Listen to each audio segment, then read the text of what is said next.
Greetings and hello. This is Kinesiology 231, annotated presentations from the book. Specifically, this is Chapter 1, Presentation 2, speaking specifically about cardiovascular disease, and you can find this information starting or beginning on page 10 in your book. So with cardiovascular disease, the book notes a number of different stats, and some of these are pretty sobering when you look at them. It's projected to cause more than 26 million deaths by 2030. Now the question becomes the 26 million deaths per year or 26 million deaths overall by 2030. By reading through the rest of the stats, I think one can intuitively just infer that the projected cause will be 26 million deaths worldwide each year, because CVD, cardiovascular disease, caused 17.9 million deaths, 46 of all non-communicable diseases worldwide in 2015. So I think it's a safe presumption that the book is inferring that this is 26 million deaths per year worldwide by 2030. So of these deaths, and this is a pretty interesting number I found, 75% of these occurred in low and middle income countries. They did not cite if this was due specifically to medical conditions and medical facilities, or if it's just something that's inherent to these countries as a result of other issues with the medical system. And what they did note is, while there are some differences between different races in terms of rates of death, it's very similar across the board, whether it's Black, Hispanic, Eskimo, Native American, whatever it may be, between men and women. The difference in percentages is actually quite small, only maybe 1% or 2%. So when you look at coronary heart disease, and you look at the description that they outline here, and it can be a little bit overwhelming to look at all the verbiage that you see in the book. Everything's listed in red in the column on the right-hand side. When you look at a lack of blood to the heart muscle itself, if you break this word down, you have myocardial. Myo meaning muscle, cardio like cardiac. So it's heart muscle, myocardial. Ischemia is a lack of or reduced blood flow. So myocardial ischemia is a lack of blood flow to the heart muscle. So if you actually dissect this word, it kind of makes sense. And the atherosclerosis, which is tough for me to spit out, it's an inflammation process, and it's a buildup of plaquey material that's a combination of low-density lipoproteins and other debris. Things in the book they notice: scavenger cells, monocytes, necrotic debris, smooth muscle cells, and other fibrous tissue that lines the walls of the heart. So the intima is the inner lining of the, heart, of the vascular system surrounding the heart. The heart itself is a two-pump system, and with that, you have these different chambers, and all these chambers are interconnected.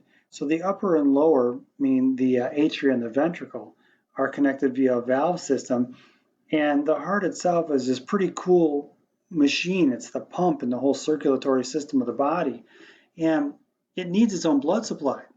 And as a result, you have deoxygenated blood that's taken from the heart and brought into the lungs, where it's reoxygenated and then brought back into the heart. And whether it's the pulmonary veins bringing blood flow back in, that's oxygenated. When you look at this, blood then exits and goes out to service the heart muscle itself. And if there is an occlusion, which we'll see in a second, you have a blockage of blood flow that does not allow oxygenated blood to be able to service the muscle of the heart. And heart muscle is it's different in terms of the classification, in terms of cardiac muscle, smooth muscle, or striated muscle, but it's still a muscle after all, and as a result, it needs oxygen to be able to contract. It needs to have blood flow. And so when you have this condition and you have a blockage or reduction of blood flow, you end up having this myocardial ischemia, and you end up having this constricted blood flow to service the heart. So as this plaque builds up and blocks the system that services the musculature around the heart, this ischemia happens. And really what's going on here is the heart muscles are starved of blood flow, and there's a lack of oxygen, and you have what's called angina pectoris. And that angina pectoris is just a pain in the heart. And, like, okay, my heart hurts a little bit, or am I having a heart attack? Believe me, when you talk to people who've had a heart attack, you know you're having a heart attack. And a myocardial infarction is the cardiac muscle itself. The blood flow is completely restricted and becomes blocked, and so it's completely starved of blood flow and completely starved of oxygen, and it starts to die and become necrotic. That's a term, necrosis. It becomes necrotic, and as a result, you have this intense pain in the heart. And we can, if you want, talk in terms of offline here, but if you have a life-saving class or CPR class, they'll explain this process and how the actual heart starts to die, and you have to have ways to circulate blood to the heart. But if it's blocked, there's not much you can do here. So with coronary heart disease, you have a series of events that happens, and it starts with, do you have a blockage in the vascular system? The blockage in the vascular system causes a certain pain, it has an angina in the heart.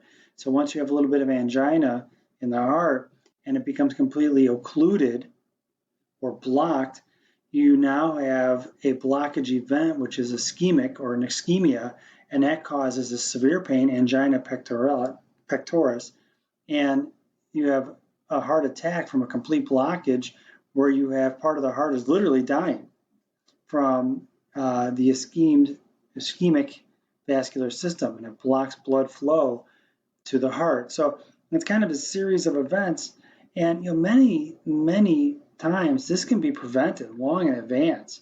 And there are many risk factors that are associated with CVD. Some you can't change, right? You can't change your family history, you can't change your age. And sometimes, as a result of family history, you might have like hyperlipidemia of some variety, and you might have hypertension, and you might even have diabetes. But to a certain degree, even if you have any of these underlying conditions here of age, family history, hypercholesterolemia, hypertension, tobacco use, diabetes, obesity, or any kind of physical activity, these are things you can change. You can certainly stop smoking. You can certainly stop using tobacco. You can also stop sitting around doing nothing and get up and start moving around. This other stuff now, when you get up and start moving around, it has a nice positive effect in terms of the other factors where it reduces the likelihood. And I say that, and I say positive effect almost like colloquially. What happens is the more you work out, you actually have a negative response here.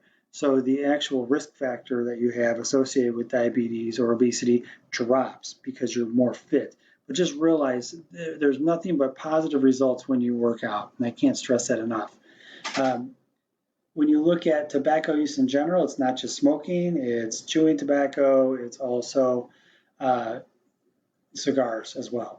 So the other side of this, you have a positive factor, that's high density lipoproteins, that's HDL. So if you have a higher, meaning greater than 60 mole per deciliter, I believe it is, if I have my verbiage right, 60 milligram per deciliter.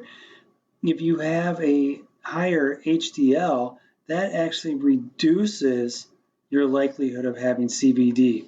So for all of these, smoking, diabetes, obesity, physical inactivity, hypertension, hypercholesterolemia, for all of these, the higher these are, the greater risk you have for CVD. Conversely, the higher the amount of high-density lipoprotein you have, the lower the risk factor. So really, the biggie here, and the one that causes the domino effect with everything else, is physical inactivity. As soon as you get up and you start moving around, you'll find the flow through all these, you'll have a reduction of risk factors. And so again, here you are as a wellness practitioner talking with your clients about risk.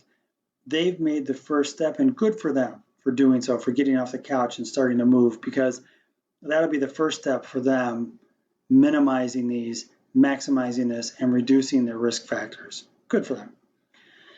So with physical activity, you have this relationship between heart disease and activity. And you need to be diligent in informing your clients about the risks that you just saw on the previous slide, and also the positive effects of working out and the positive effects of having a good diet and just being able to get up and start moving around. Physically active people will have a lower risk of actual heart disease, and you have to really articulate that to your clients to be able to get them to move. Now, I'm not saying you should put the fear of God in them and have this huge fear factor going on, but you have to be able to articulate to them that there is a relationship between movement and the reduction of the likelihood of having a heart attack. And conversely, when you look at this, the sooner you can get moving, the better, right? Because people who have reduced their risk factors have also reduced their risk factors later on in life, as opposed to their sedentary counterparts. So get up and get moving. You know, if you can do things like have an active lifestyle, you sit less for 4 hours a day, you incorporate a stand-up desk, maybe you take walking meetings as opposed to sitting meetings, you don't have coffee and donuts at a meeting, you know, you actually are up and moving around. Those are positive things you can do in an activities of daily living mindset to be able to minimize the possibility of some type of coronary heart disease. And I use coronary heart disease and CVD kind of interchangeably here for cardiovascular risk factors, but they are kind of interrelated. So just realize I use those both kind of interchangeably here. And the book notes this, and I kind of like this point. Cardiorespiratory fitness and physical activity have different relationships to CVD. Now, they both help to reduce the likelihood of cardiovascular event, but cardiorespiratory fitness reduced the likelihood of CVD twice as much as physical activity. So while getting up and physical activity is great, if you have clients who focus on their cardiovascular fitness, meaning cardiorespiratory fitness, it'll reduce the likelihood of CVD twice as much as just kind of getting up and moving around and not really having focus. So what you're after is cardiorespiratory fitness with your clients. And with that, my friends, I'm signing off. Be on the lookout for the next presentation, which will focus on hypertension.